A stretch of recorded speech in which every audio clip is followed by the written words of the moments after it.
तो हम अपने दूसरे प्रश्न तक हल कर चुके हैं। अब हम अपने तीसरे प्रश्न की ओर चलते हैं। जैसा कि तीसरे प्रश्न में का और खा करके दो प्रश्न दिए हुए हैं, तो हम तीसरे का चलते हैं हल करने। कौन सा प्रश्न? तीसरे का। तो तीसरे का जो कह रहा है हमसे कि एक ऑटो वाहन में, यानी कोई ऑटो वाहन है, एक ऑटो वाहन में पीछे से आने वाली किसी अन्य वाहन को देखने के लिए 6 मीटर वक्रता त्रिज्या वाला एक उत्तल दर्पण लगा हुआ है। यानी कोई ऑटो वाहन है जिसमें पीछे से आने वाली गाड़ियों को देखने के लिए 6 मीटर वक्रता त्रिज्या वाला उत्तल दर्पण लगा हुआ है। यानी कोई उत्तल दर्पण लगा हुआ है, एक कोई उत्तल दर्पण लगा हुआ है जिसकी वक्रता त्रिज्या कितनी है? जिसकी वक्रता त्रिज्या है 6 मीटर।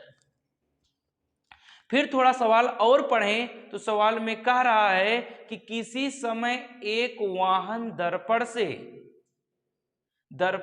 6 मीटर की दूरी पर है। यानी कोई दूसरी वाहन है जो उस ऑटो में लगे दर्पण से कितनी दूरी पर है? 6 मीटर की दूरी पर है। यानी u बराबर कितना दिया हुआ है? 6 मीटर।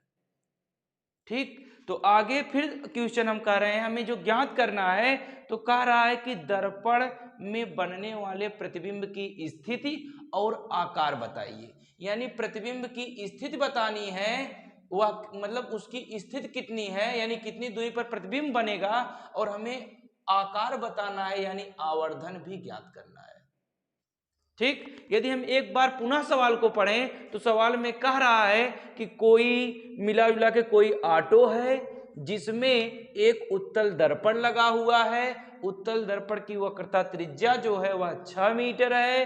कोई दूसरी वाहन है जो ऑटो से कितनी दूरी पर खड़ी है? 6 ही मीटर की दूरी पर खड़ी है। और साथ साथ तो हमसे पूछ रहा है कि उसमें बनने वाला प्रतिबिंब कितनी दूरी पर होगा और कितना उसका आवर्धन होगा, अर्थात कितना बड़ा उसका आकार होगा।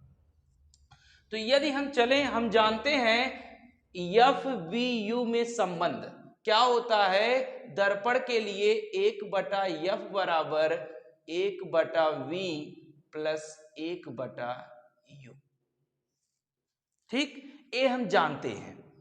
तो यदि हम v की वैल्यू मान लीजिए हमें निकालनी है, f तो हमें मालूम नहीं है, लेकिन साथ साथ u दिया है, तो पहले हम f निकालेंगे। तो यदि हम f निकालें तो एक हम सूत्र जानते हैं कि जो फोकस दूरी होती है वह वक्रता त्रिज्या की आधी होती है। तो हम कह सकते हैं कि f बराबर r/2। तो हम कह सकते हैं कि f बराबर r/2। यदि हम f ऐसे रहने दें, r की वैल्यू यहां पर दी हुई है, रख दें यहीं पे उठा के, तो 6/2 हो जाएगा। और जब 6 को भाग दे देंगे 2 से, कितना आएगा? 3 मीटर। फिर हम चलें, आगे चलते हैं। अब f की वैल्यू भी हमें पता हो गई, u की वैल्यू भी दी है, तो हम v की वैल्यू आसानी से निकाल सकते हैं। यदि हम इसमें रखें सभी मान तो हो जाएगा 1/f। सवाल में कह रहा है f अभी हम निकाले हैं, कितना आया है? 3। तो यहां पर क्या रख देंगे हम? 3 बराबर 1/v, यही तो हमें ज्ञात करना है, प्लस 1/u। u यहां पर दिया हुआ है, और कौन सा दर्पण है? तो कह रहा है कि उत्तल दर्पण है। चाहे उत्तल दर्पण हो चाहे अवतल दर्पण हो, जो हमारा u होता है वह सदैव ऋणात्मक होता है। तो हम इसको क्या लिख लेंगे? -6। अब हम प्लस और माइनस में मार करवाते हैं। जो हम दोनों में मार करवाएंगे तो कौन जीतेगा भैया? तो दोनों में जब मार होगी तो माइनस जीत जाता है। बहुत जिद्दी आदमी है माइनस। इसको हम उठा के उधर ले जाते हैं तो यहाँ पर ऋणात्मक है, जब उधर जाएगा तो धनात्मक हो जाएगा। हो जाएगा 1/3 प्लस 1/6 बराबर 1/v।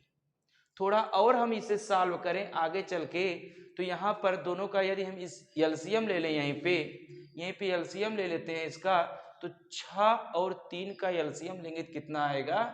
6 आएगा। ठीक, 3 का पहाड़ा पढ़ेंगे तो 2 बार जाएगा, तो 2 में जब 1 से गुणा करेंगे तो 2 1 के 2 ही रहेगा, प्लस 6 का पहाड़ा जब पढ़ेंगे या 6 से जब 6 में भाग देंगे तो 1 बार जाएगा, जब 1 मिला के हम 1 से इसमें गुणा करेंगे तो कितना आएगा, 1 ही आएगा, बराबर 1/v। ठीक, थोड़ा और यदि इसको हम जोड़ दें तो जोड़ने के बाद क्या आएगा, 3/6 बराबर 1/v। ठीक, इसको भाग दे, 3 1 के 3, 3 दूनी 6, तो 1/2 बराबर 1/v। तो हम त्रिया गुणा करवा देते हैं इसका, तो हमारा क्या आ जाएगा, v बराबर 2 मीटर। यानी जो प्रतिबिंब बनेगा वह कितनी मीटर की दूरी पर बनेगा, 2 मीटर की दूरी पर। उत्तल दर्पण है, इसलिए जो प्रतिबिंब होगा वह कैसा होगा, हम कह सकते हैं स्थिति में इसकी स्थिति में हम लिख सकते हैं स्थिति में कि जो प्रतिबिंब होगा वह आभासी होगा। कैसा होगा भैया प्रतिबिंब, आभासी होगा, साथ साथ सीधा प्रतिबिंब होगा। ठीक, सीधा प्रतिबिंब होगा और वस्तु से छोटा प्रतिबिंब होगा। यदि हम इसके आवर्धन पर चलें, यहीं पर हम सॉल्व कर दे रहे हैं, यदि इसके आवर्धन पर चलें तो आवर्धन m बराबर होता है -v/u। तो यहीं में हम चले m बराबर -v की वैल्यू अभी हमने निकाला, कितना आया है 2, यहीं पे रख देते हैं 2 बटे u क्या होगा, उत्तल दर्पण है तो u का मान कैसा लिया जाएगा, ऋणात्मक, तो ऋणात्मक हो जाएगा तो -6 हो जाएगा। इससे यह कैंसिल हो जाएगा तो m बराबर आ जाएगा हमारा कितना, 1/3। तो यही हमारा प्रश्न था और यही उसका उत्तर है। तो एक बार हम प्रश्न को पुनः रिपीट करके आप लोगों को समझा दे रहे हैं कि सवाल कह रहा है कि कोई उत्तल दर्पण है जिसकी वक्रता त्रिज्या 6 सेंटीमीटर या 6 मीटर दी है और कोई वस्तु है जो उससे कितनी दूरी पर खड़ी है, 6 ही मीटर पे दूरी पर खड़ी है। प्रतिबिंब हमसे ज्ञात करने को कह रहा है और साथ साथ उसका आकार या आवर्धन ज्ञात करने को कह रहा है। तो हम यदि पहले इसकी फोकस दूरी निकालें तो फोकस दूरी f बराबर होता है r/2। तो f का मान हम ज्ञात करेंगे, r का मान यहीं पे रख दे रहे हैं 6, इसमें भाग दे दिए तो आ गया हमारा 3, m का मान कितना आ गया 3। फिर हमने क्या किया, ये सूत्र होता है f/v/u में संबंध, 1/f बराबर 1/v प्लस 1/u। तो एक तो ऐसे रहने देंगे, f का मान हमने निकाला, कितना आया 3, यहाँ पर 3 रख दिया और बराबर है तो बराबर लगा लिया, 1 है तो 1 लिख दिया। v का मान यदि हम देखें तो v हमें ज्ञात करना है, ऐसे रहने देंगे, प्लस है तो प्लस लिखेंगे, 1 है तो 1 लिखेंगे। u का मान क्या होगा, हमारा u का मान दिया है 6, चाहे उत्तल रहे चाहे अवतल रहे, जो u का मान है वह ऋणात्मक लिया जाता है। तो हो गया u जो हमारा माइनस है प्लस है दोनों में मार हो गई, तो मार होने के बाद माइनस जीत गया, तो यहाँ पे हुआ हम इसको पक्षांतर कर दिए, उधर गया तो दोनों का एलसीएम ले रहे हैं। एलसीएम लिए तो कितना आया 6, और जब हमने मिला जुला के 6 को 3 से भाग दिया तो 2 बार गया और 2 से 1 में गुणा किया तो कितना आया 2। फिर हमने 6 से 6 में भाग दिया तो 1 बार गया, 1 से 1 में गुणा किया तो कितना आया 1, और इधर वाला जो है वैसे लिख लिया। इन दोनों को हम जोड़ दिए तो कितना आया 3/6 और 1/b, और इसको जब हम भाग दिए तो 1/2 आ गया, और त्रियक गुणा करने के बाद हमारा जो मिला जुला के प्रतिबिंब आ गया, कितनी दूरी पर बना, 2 मीटर की दूरी पर। स्थिति में प्रतिबिंब जो आया, जितनी दूरी है उसकी जो है वह धनात्मक है, तो हम कह सकते हैं आभासी प्रतिबिंब होगा, और साथ साथ सीधा और उल्टा प्रतिबिंब होगा। यदि हम इसके आवर्धन की बात करें तो आवर्धन m बराबर होता है -v/u।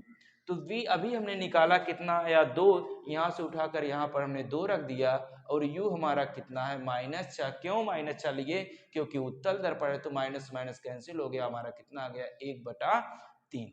अब हम अपने तीसरे के खा वाले प्रश्न की ओर चलते हैं। अब हम अपने तीसरे के खा वाले प्रश्न पर चलते हैं।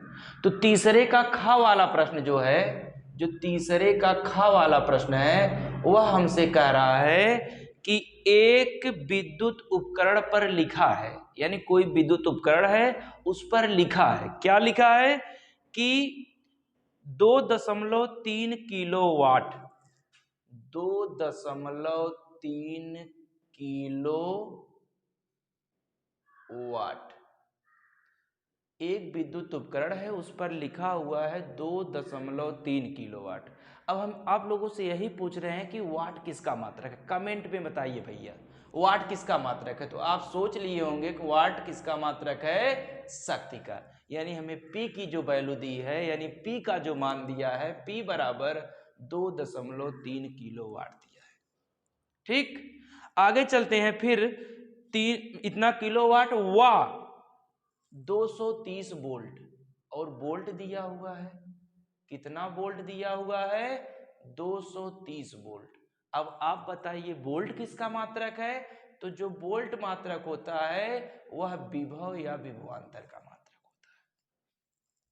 फिर आगे प्रश्न की ओर चलें तो कह रहा है कि इसके पूरी क्षमता से कार्य करने पर इससे कितनी धारा प्रवाहित होगी, यानी कह रहा है जब यह पूरी क्षमता से काम करेगा तो इसमें कितनी धारा प्रवाहित होगी। पहले हमसे आई का मान पूछ रहा है, फिर कह रहा है इसके प्रतिरोध की गणना कीजिए, फिर इसके प्रतिरोध मतलब आर का मान भी निकालना है, और क्या पूछ रहा है, प्रतिरोध की गणना कीजिए और यह भी गणना कीजिए कि 10 घंटे कार्य करने पर यह कितनी ऊर्जा किलोवाट में व्यय करेगा।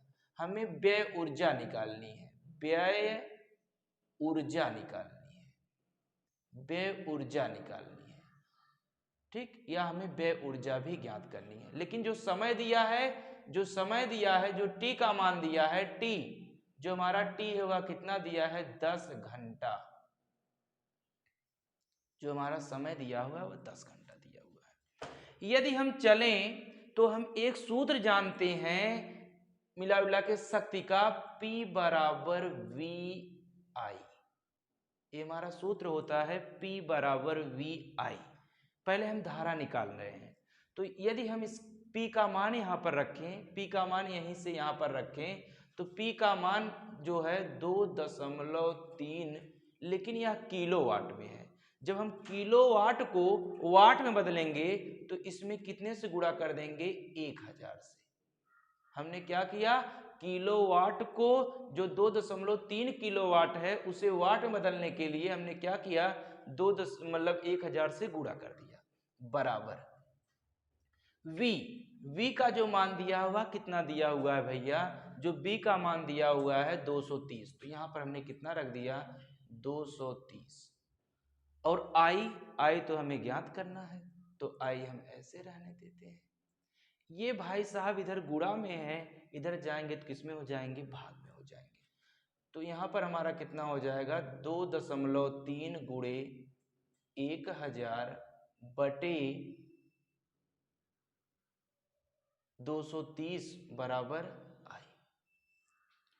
तो यदि हम ए दशमलव काट दें तो इसका इसमें गुणा कर दे तो कितना आ जाएगा, जब इसका इसमें गुणा करेंगे तो 230 आ जाएगा बटे 23 हमारा क्या हुआ है, बचा हुआ, बराबर क्या हो गया, आई। इसका इससे कैंसिल कर दे तो हमारा क्या आ जाएगा, 10 एम्पियर बराबर आई, 10 एम्पियर बराबर आई, यानी जो हमारा धारा है वह कितनी है, 10 एम्पियर है। यदि हम चले प्रतिरोध की ओर तो ओम के नियम से हम जानते हैं प्रतिरोध की परिभाषा, प्रतिरोध की परिभाषा ओम का नियम कहता है V बराबर आई आर। तो B का मान हम यहां से देख रहे हैं कितना दिया हुआ है, कितना दिया हुआ है, 230 बराबर I अभी अभी हमने निकाला कितना है, 10 एम्पियर। तो यहां पर कितना रख देंगे, 10 एम्पियर R को ऐसे रहने देते हैं। ए इधर गुणा में, इधर जाएगा किस में हो जाएगा, भाग में, तो हो जाएगा 230 बटे 10 बराबर R। एक जीरो से एक जीरो कट गया तो कितना आ गया, 23 ओम बराबर R। यानी हमारा जो कह सकते हैं जो हमारा प्रतिरोध है वह कितना है 23 ओम, और जो धारा बह रही है वह कितना है 10 एम्पीयर। अब चलेंगे हम व्यय ऊर्जा निकालेंगे। तो यदि हम व्यय ऊर्जा निकालें तो व्यय ऊर्जा बराबर जो हमारी व्यय ऊर्जा होती है, व्यय ऊर्जा बराबर क्या होता है, व्यय ऊर्जा बराबर होता है P गुणे T। तो देखें P मतलब शक्ति है, शक्ति कितना दी है, तो शक्ति दिया है 2.3 किलोवाट। तो शक्ति दिया है 2.3 किलोवाट, तो हम क्या करेंगे, शक्ति रख देंगे इसी को, 2.3 किलोवाट है गुणे समय कितना घंटा दिया है 10 घंटा। तो यहाँ पर हम क्या रख दिए 10, तो बराबर कितना आया 23 किलोवाट घंटा। कितना आया 23 किलोवाट घंटा। ठीक। तो यदि हम एक बार पुनः देखें इसे, तो सवाल में क्या कहा, सवाल में कहा हमसे कि जो शक्ति है वह 2.3 किलोवाट है, जो वोल्टेज है यानी जो विभव या विभवांतर है वह कितना है 230 वोल्ट। हमें धारा ज्ञात करने को कहा और प्रतिरोध ज्ञात करने को कहा, व्यय ऊर्जा ज्ञात करने को कहा, और जो समय दिया है कितना दिया है 10 घंटा। यदि हम चलें, हम जानते हैं शक्ति का सूत्र, शक्ति बराबर होता है विभवांतर गुणे धारा यानी V गुणे I। यहाँ पर शक्ति यदि हम चलें तो शक्ति हमारा दिया है कितना 2.3, और वो किस में दिया है किलोवाट में। यदि हम इसे वाट में बदलें तो क्या आ जाएगा 1000 से इसमें गुणा कर देंगे। और V हमारा कितना दिया है तो 230 वोल्ट, यहाँ पर 230 वोल्ट, और I ऐसे रहने, यहाँ पर ये गुणा में है, इधर जाके हो जाएंगे भाग में, एक जीरो से एक जीरो कैंसिल हो गया। इसका हमने इसमें गुणा किया तो कितना आया 230 और बटे 23 से हमने इसको भाग दे दिया तो कितना आया 10 एम्पीयर बराबर धारा, यानी हमारा धारा आ गया कितना 10 एम्पीयर। चले फिर कह रहा था उसने प्रतिरोध ज्ञात करने को, तो प्रतिरोध क्या होता है V बराबर IR, हमारा सूत्र है, ओम का नियम यही है। तो V का मान कितना दिया है 230, यहाँ पर रख दिए। I का मान कितना दिया हुआ है तो I 10 एम्पीयर है और R ऐसे है, इधर गुणा में है, भाग में हो जाएगा, उधर जाके इससे कैंसिल हो जाएगा। R बराबर कितना आ जाएगा 23 ओम। अगर हम व्यय ऊर्जा की बात करें तो व्यय ऊर्जा बराबर होता है शक्ति गुणे समय। तो शक्ति का मान उसने कहा है कि किलोवाट में ज्ञात कीजिए, इसलिए हम क्या करेंगे किलोवाट में निकालेंगे, तो किलोवाट में रख देंगे ऐसे, और गुणे समय कितना दिया है, समय दिया है 10 घंटा यहाँ पर, तो 10 घंटा। तो हमारा इसका जब इसमें हमने गुणा किया तो कितना आएगा 23 किलोवाट घंटा। ठीक, चलते हैं हम अपने जो अथवा वाला क्वेश्चन है उसकी तरफ। तो अब हम तीसरे के खा के अथवा वाले प्रश्न की ओर चलते हैं। जैसा कि इसे हम आपको एक ट्रिक से बताएंगे, आप 2 मिनट में या नहीं 10 सेकंड में सॉल्व करेंगे।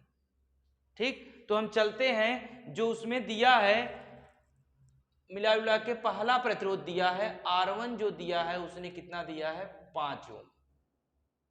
R1 क्या दिया है 5 ओम। कह रहा है कि तार की लंबाई को दुगना कर दिया जाए, यानी n बराबर कितना दिया है 2।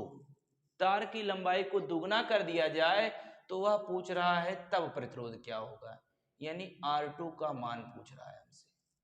तो एक हम ट्रिक बता रहे हैं आपको, रट लीजिएगा आप सभी लोग।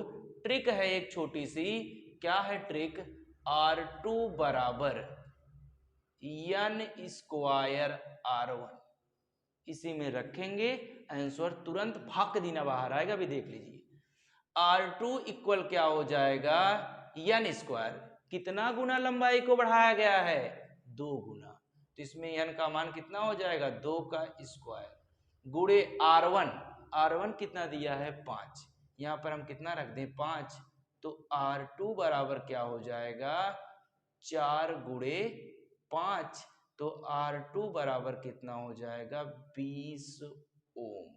यानी जो दूसरे प्रतिरोध में जो दूसरा प्रतिरोध होगा हमारा कितना होगा 20 ओम।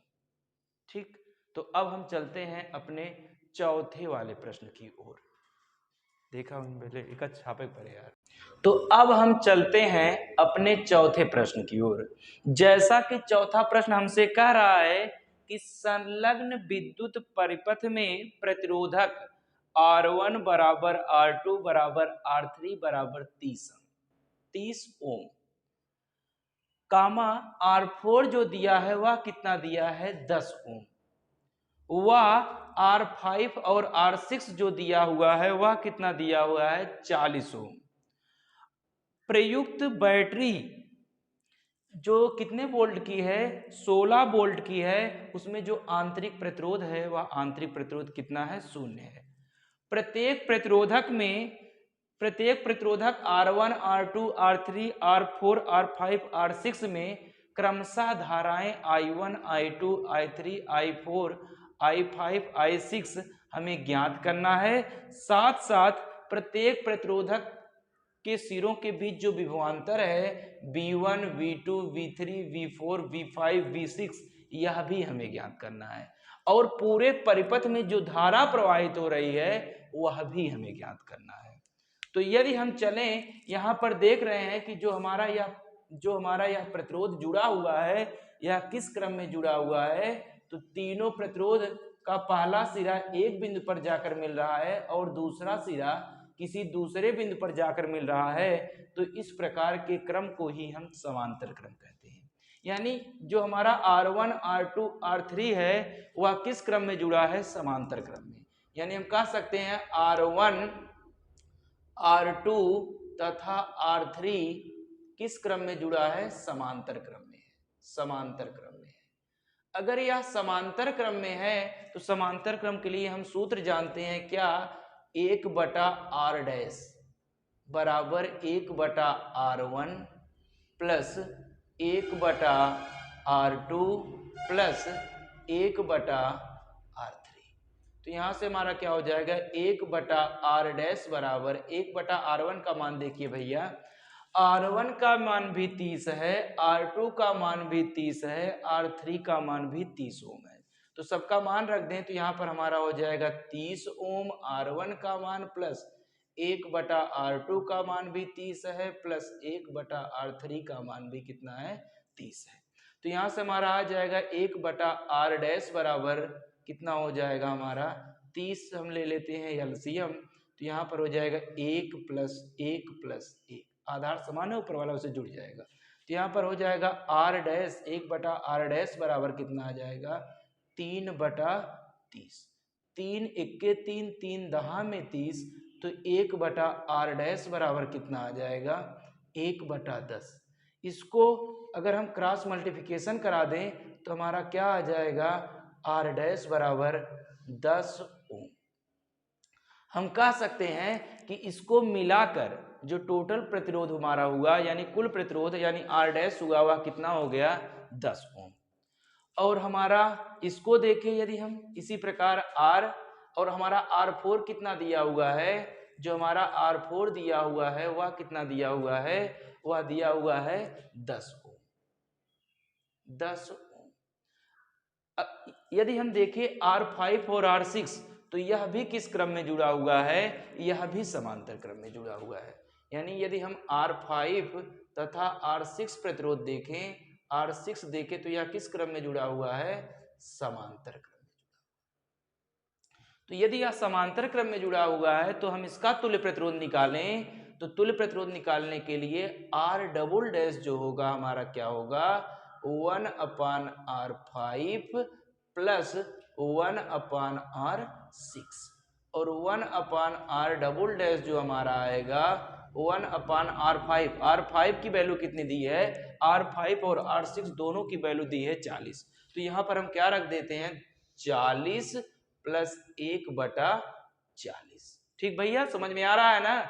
1/R डबल डैश बराबर हमारा कितना हो जाएगा, एलसीएम हो जाएगा 40, नीचे वाला समान है तो ऊपर वाला जुड़ जाएगा, तो यानी हो जाएगा 1 + 1 और 1/R डबल डैश बराबर हमारा हो जाएगा 2/40।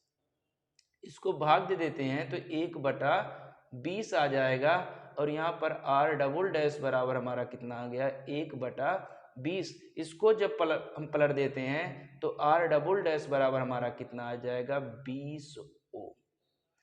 तो हमारा R डबल डैश पता हो गया, R डैश पता हो गया और हमारा क्या R4 पता है। तो हम देख रहे हैं कि यदि हम तीनों को देखें, तीनों मिला दे तो तीनों हमारे किस क्रम में हो जाएंगे, श्रेणी क्रम में। यदि हम ये हमारा, क्योंकि एक प्रतिरोध हो गया तीनों मिलकर 10 ओम का, और यह भी हमें दिया है, कितना दिया है 10 ओम का, और ये भी हमने हल किया, ये कितना आया 20 ओम का। यानी हमारा तीनों किस क्रम में हो गया, तीनों देखने के बाद हमें पता लग रहा है कि तीनों देखने के बाद वह छेड़ी क्रम में हो गया। तो छेड़ी क्रम में जो फार्मूला होता है R बराबर R डैश, ये वाला पूरा मिलके हुआ है, प्लस ये वाला R4 प्लस ये वाला एक प्रतिरोध बना है तो R double dash, R double dash सबका मान रख दें यदि हम, तो R बराबर क्या आएगा R डैश, अब देखिए कितना है 10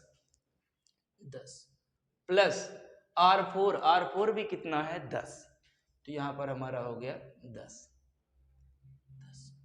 प्लस R डबल डैश कितना है 20, तो यह हमारा कितना हो गया 20, यानी R बराबर कितना हो गया हमारा 40 ओम। यानी हमारा जो तुल्य प्रतिरोध यानी पूरे परिपथ का जो प्रतिरोध है, जो पूरे परिपथ का प्रतिरोध है वह कितना हो गया 40 ओम। यदि हम धारा ज्ञात करें, क्योंकि हमें पहले पूछ रहा है कि कुल धारा कितनी होगी, तो कुल धारा निकालने के लिए हम चलेंगे सूत्र पे और यहां पर रखेंगे कुल धारा बराबर, यानी कुल धारा जो हमारी होगी, कुल धारा यदि हम निकालें तो कुल धारा निकालने के लिए हम जानते हैं क्या होता है V बराबर I और R। अब हम देख रहे हैं जो बैटरी है उसका जो वोल्टेज है, यानी जो V की वैल्यू है कितनी दी हुई है हमारी, जो हमारी वोल्टेज जो हमारी बैटरी है वह कितनी दी हुई है, मिला जुला जो वह दिया हुआ है, कितना दिया हुआ उसका विभवांतर या वोल्टेज जो दिया हुआ है 16, और धारा निकालना है और यहाँ पर R की वैल्यू रख देते हैं, R की वैल्यू कितना है 40। तो इधर एक गुणा में है, इधर जाके कितने हो जाएगा भाग में, तो हो जाएगा 16/40 बराबर हमारा कितना हो गया I। तो यदि हम इसको भाग दे दें तो कितना आ जाएगा 0.4 एम्पियर, कितना आएगा 0.4 एम्पियर बराबर I, 0.4 एम्पियर बराबर I। यानी हम कह सकते हैं कि जो पूरे परिपथ में धारा प्रवाहित हो रही है, जो पूरे परिपथ में, इसमें पूरे परिपथ में जो धारा बह रही है वह कितनी बह रही है 0.4 एम्पियर। बहुत इंपॉर्टेंट सवाल है, आप लोग इसका स्क्रीनशॉट ले लीजिए तब हम आगे चलें ना, क्योंकि सवाल बहुत लंबा है और ध्यान पूर्वक हम लोग करेंगे। तो आप लोग जल्दी से स्क्रीनशॉट लीजिए, हम आगे चल रहे हैं इसके। ठीक करा, तो आप लोग स्क्रीनशॉट ले लिए होंगे। अब हम चलते हैं आगे। जैसा कि हमें धारा का मान निकालना है, तो तीनों जो हमारा यह प्रतिरोध है, तीनों यह किस क्रम में जुड़ा हुआ है, हम देख रहे हैं यह समांतर क्रम में जुड़ा हुआ है। क्योंकि तीनों का प्रतिरोध समान है, इसलिए तीनों में धारा भी समान बहेगी। यदि हम एक की धारा निकाल लें तो हम तीनों की धारा बता सकते हैं। ठीक, तो हम देख रहे हैं कि जो टोटल धारा इसमें बह रही है वह कितनी जा रही है, अभी हमने निकाला है कितनी है 0.4 एम्पियर टोटल धारा जा रही है। यदि हम मिला जुला के एक का प्रतिरोध मतलब एक में बहने वाली धारा निकालें तो हमारी टोटल धारा कितनी है, कुल धारा हमारी कितनी है 0.4 बटे हमारा कितने प्रतिरोध हैं 1 2 3, तो तीनों में जो धारा मतलब 3 में बह रही है, इसलिए हमने 3 से क्या किया, इसको भाग दे दिया। यानी यदि हम कहें यह हमारी I1 है, यानी पहली धारा है, तो यह हमारी यही हमारी क्या होगी I2 भी इतनी होगी। ठीक, और हमारी I3 भी इतनी ही होगी, धाराएं इतनी होंगी। फिर हमने देखा कि फिर धारा यहां से यहां निकलेगी, फिर कितनी धारा होगी, हो जाएगी हमारी 0.4। तो इसमें भी धारा कितनी प्रवाहित होगी, जो हमारा I4 होगा, जो इसमें धारा होगी वह कितनी होगी 0.4 एम्पियर ही धारा प्रवाहित होगी, 0.4 एम्पियर ही धारा प्रवाहित होगी। ठीक, यदि हम चले यहां पर यहाँ पर देखें तो I5 और I6 में देखते हैं तो यहाँ पर दो प्रतिरोध लगे हुए हैं। यदि हम I5 और I6 में धारा देखें तो I5 में यदि हम धारा देखते हैं तो हमारा क्या होगा, टोटल धारा कितनी आ रही है 0.4 को हमने क्या किया 0.4 को हमने 2 से भाग दे दिया तो कितना आया 0.2 और इतनी ही धारा हमारी किसमें बहेगी I6 में बहेगी, यानी हमारी I6 में जो धारा होगी वह भी कितना होगी 0.2। अब हम यदि इसके विभवांतर देखें, अलग अलग विभवांतर देखें तो यह समांतर क्रम में है। समांतर क्रम में विभवांतर का मान समान होता है, इसलिए जितना विभवांतर यहाँ पर होगा उतना यहाँ पर होगा और उतना विभवांतर यहाँ पर भी होगा। तो यदि हम विभवांतर देखें तो विभवांतर V1 बराबर कितना होगा I1 R1, V1 बराबर कितना होगा I1 R1।